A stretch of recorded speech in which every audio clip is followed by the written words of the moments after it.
माणसांचा।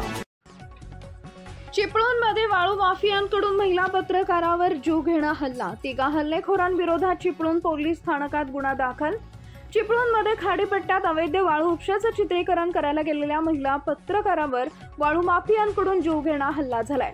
या हल्ल्यात महिला पत्रकार गंभीर जखमी झाली आहे। सध्या तिच्यावर कामते येथील शासकीय रुग्णालयात उपचार सुरू आहेत। दरम्यान या महिला पत्रकाराला मारहाण करणाऱ्या 3 हल्लेखोरांवर चिपळूण पोलीस स्थानकात गुन्हा दाखल करण्यात आला आहे।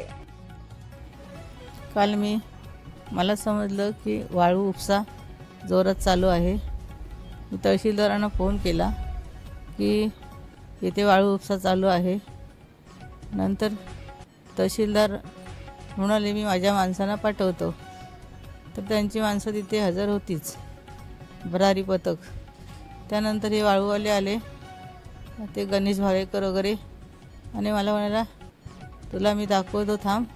माझ्या पोटावर बसला आणि मला मारहाण, खूप 3-4 होते, आणि मला मारहाण केला नाही।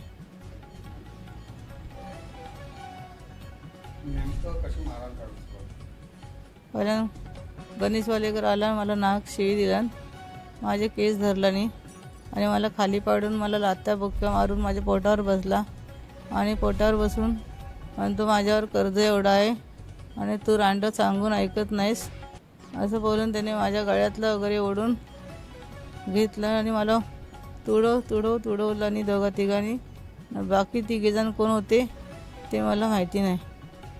नंतर त्या महिला आल्या, महिलांनी मला धरून ठेवला नाही आणि त्यांनी मला मारलं नाही।